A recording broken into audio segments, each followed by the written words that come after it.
अस्सलाम वालेकुम, welcome back नाजरीन। आप देख रहे हैं यूट्यूब चैनल और मैं हूं अरफात इसका। नाजरीन, आज हम बात करेंगे यहूदियों के ऊपर। शुरू से लेके अब तक कैसे इन पर बुरा वक्त आया और कैसे ये उस वक्त से निकले। 587 कबल मसीह में शाह बाबुल ने यरूशलेम पर हमला किया और हेकल सुलेमानी तबाह कर डाला।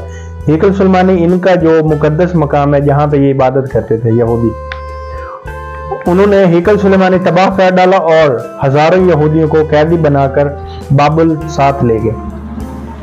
कई साल बाद ईरान के बादशाह साइरस आजम ने बाबुल पर हमला कर दिया, बाबुल को फतह किया, यानी कि ईसाइयों पर बाबुल की हुकूमत की 587 कबल मसीह। और उसके बाद कई सालों तक ईसाइयों की हुकूमत रही बाबुल पर। लेकिन उसके बाद ईरान के बादशाह साइरस आजम ने बाबुल पर हमला करके बाबुल को फतह किया और यहूदियों को आजाद कर दिया जंग जीतने की खुशी में। और यहूदी वापस आ गए यरूशलेम और उन्होंने अपना दूसरी इबादतगाह तैयार की जिसको दूसरा हेकल सुलेमानी कहते हैं और ये तारीख में मौजूद है। पहला हेकल सुलेमानी ईसाइयों ने तबाह कर दिया 587 में, फिर इनको कैदी बनाया गया। उसके बाद ईरान के बादशाह ने इनको आजाद किया और इन्होंने वापस आके दूसरा हेकल सुलेमानी तमीर किया। फिर सन 63 में रोमी फौज ने फिर फलस्तीन पर कब्जा कर लिया और हजारों यहूदी को फिर से गुलाम बना लिया गया और रोम लेके गए गुलाम बना के। यहां रोमियों और यहूदियों के दरमियान काफी तसादम शुरू हो गया क्योंकि रोमी जो थे वो ईसाई थे, 100% ज्यादा ईसाई थे। उनका ये मानना था कि जो यहूदी हैं वो उनके जो शुरू से ही दुश्मन है, यीशु मसीह के जो कातिल हैं वो यहूदियों को समझने लगे। लेकिन क्योंकि यहूदियों के ऊपर अब उनकी हुकूमत थी ईसाइयों की, यहाँ रोमियों और यहूदियों के दरमियान काफी तसादम शुरू हो गया और यहूदियों ने काफी बगावतें की जो रोमियों ने कुचल दी। और सन 70 में आखिर रोमियों ने यहूदियों का दूसरा हेकल भी तबाह कर दिया।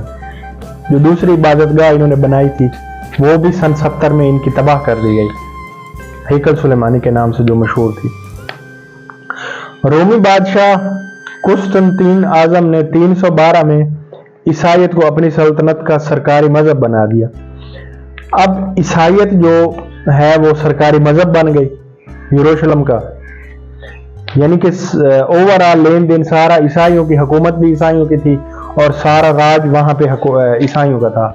तो जाहिर है ईसाई जो उनके खिलाफ थे यहूदियों के, काफी एंटी यहूदी थे, तो उनके जो बड़े बादशाह थे कुस्तुनतीन आजम, उसकी बीवी ने यह हुक्म दिया कि जो दूसरा यरूशलेम है, क्योंकि वो तबाह कर दिया गया था लेकिन यहूदी कभी कभी वहां इबादत करने आते थे, दूसरा जो हेकल है वहां पे पूरे शहर का कूड़ा फेंका जाने लगा। जो कूड़ा है वो सारे शहर का वहां पे फेंका जाने लगा। अब बात ये जो नई जनरेशन थी उन्होंने ये सोचा कि हमारे जो बड़े हैं यहूदियों की नई जनरेशन, वो तो खेती बाड़ी और इस चीज में घुसे हुए हैं, तो सबसे पहले हमने जो ईसाई हैं उनको अपनी तरफ लाना है, जो हमारे खिलाफ हैं ये उनको अपनी तरफ लेके आना है, उसके बाद ही हम सोचेंगे कि आगे क्या करना है। तो उन्होंने ये एक चाल चली कि जो बाइबल थी ईसाइयों की मुकद्दस किताब, उसने रद्द बदल करके उसको पब्लिश करना शुरू कर दिया। यानी कि उसमें जो दिए हुए थे सारे सफात पेजेस, उन पर अपनी स्पोर्ट में चीजें ऐड करके तब्दीलियां करके जो ईसाइयों की नई जनरेशन थी वहां उनको उन तक पहुंचाना शुरू। जैसे वो पढ़ते वो देखते कि यहूदियों का तो इसमें कोई नहीं है रोल हमारे खिलाफ, तो वो उनके साथ होते गए। और उसके बाद तकरीबन ये 950 की बात है जब ईसाई और यहूदी भाई भाई बन गए। यहूदियों की इस चाल की वजह से ईसाई और यहूदी भाई भाई बन गए। अब इन दोनों ने मुसलमानों के खिलाफ चलना शुरू कर दिया। वहीं से اب تک جو یہ رزلٹ آ رہے ہیں حماس اور یہ اسرائیل، کیونکہ اسرائیل میں یہودی ہیں سارے، وہ ہمیشہ ہی مسلمانوں کے خلاف ہیں اور عیسائیوں کو بھی مسلمانوں کے خلاف رکھتے ہیں۔ اب جو دیکھ لیں، مسلمان کے علاوہ جو باقی سارے ممالک ہیں ان میں یا تو زیادہ سے زیادہ عیسائی ہوتے ہیں یا یہودی ہوتے ہیں۔ وہ سب امریکہ کو دیکھ لیں، اس کے بعد جو بھی ممالک ہیں غیر مسلم جہاں پہ زیادہ ہیں وہ عیسائی اور یہودی ہیں، اور وہ سارے تب سے مسلمانوں کے خلاف ہیں۔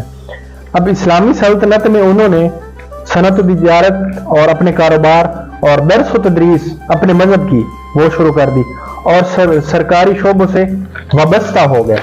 یہودی اور عیسائی مسلمان ممالک میں سرکاری شعبوں سے وابستہ ہو گئے، جو کہ اب تک چلا آ رہا ہے، جیسے ریجن چینج آپریشن، اور مسلمان کے جو مسلمانوں کو ہی مسلمان ممالک کو سپورٹ کرنے والے لیڈرز ہوتے ہیں ان کو ہٹانے میں ان کا بڑا ہاتھ ہوتا ہے۔ کیونکہ اب کسی بھی ملک میں آپ دیکھ لیں، جو مسلمان لیڈر ہوگا اور مسلمانوں کی سپورٹ میں ہوگا، ظاہری طور پر جو مسلمان لیڈر ہوتا ہے اندرونی طور پر وہ ڈالرز کی سپورٹ میں ہوتا ہے، یہودیوں اور عیسائیوں کی سپورٹ میں ہوتا ہے، لیکن جو ظاہری طور پر مسلمانوں کی سپورٹ میں ہوگا اس کو یہ چال بازی سے اور ہمارے ہی لوگوں کو، جو پاور والے لوگ ہیں، ان کو خرید کر اس بیچارے کو اپنے عہدے سے برطرف کر دیا جاتا ہے اور اپنی مرضی کے بندے کو لے کے آتے ہیں۔